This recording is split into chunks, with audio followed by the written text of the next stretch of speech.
26 தொகுதிகள் திமுக கூட்டணிக்கு கிடைக்க வாய்ப்பு இருக்கிறது. அதிமுக கூட்டணிக்கு 16 தொகுதிகள். இழுபறி திமுகவா அதிமுகவா மற்றவை அப்படின்னு பார்க்கும்போது இழுபறிக்கு 11 தொகுதிகள் இழுபறியாக இருக்கக்கூடிய வாய்ப்பு இருக்கு. மற்றவை 0 இருக்கிறது. இப்போ கொங்கு மண்டலம் பார்க்கலாம். கொங்கு மண்டலம் பொறுத்த வரைக்கும் மொத்தம் 61 தொகுதிகள் இருக்கு. கொங்கு மண்டலத்தில் 18 தொகுதிகள் திமுகவுக்கு வர வாய்ப்பு இருக்கிறது. 38 தொகுதிகள் அதிமுகவுக்கு. கொங்கு மண்டலத்தில் அதிமுகவுடைய கை ஓங்கி இருக்கிறது. 38 தொகுதிகள் அதிமுகவுக்கும். இழுபறியாக 5 தொகுதிகள் காணப்படும். மற்றவை 0 இருக்கிறது. டெல்டா மண்டலம் பார்க்கலாம். டெல்டா மண்டலத்தில் 46 தொகுதிகள் மொத்தமாக இருக்கிறது. டெல்டா மண்டலத்தில் 31 தொகுதிகள் திமுக வருவதற்கான வாய்ப்பு. 8 தொகுதிகள் அதிமுக வரும் என்றும் 7 தொகுதிகள் இழுபறியாக இருக்கும். மற்றவை 0 இருக்கின்றது.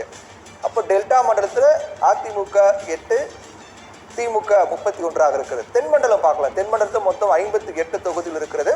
தென் மண்டலத்தில் 58 தொகுதிகளில் 22 தொகுதிகள் திமுக வரும். 25 தொகுதிகள்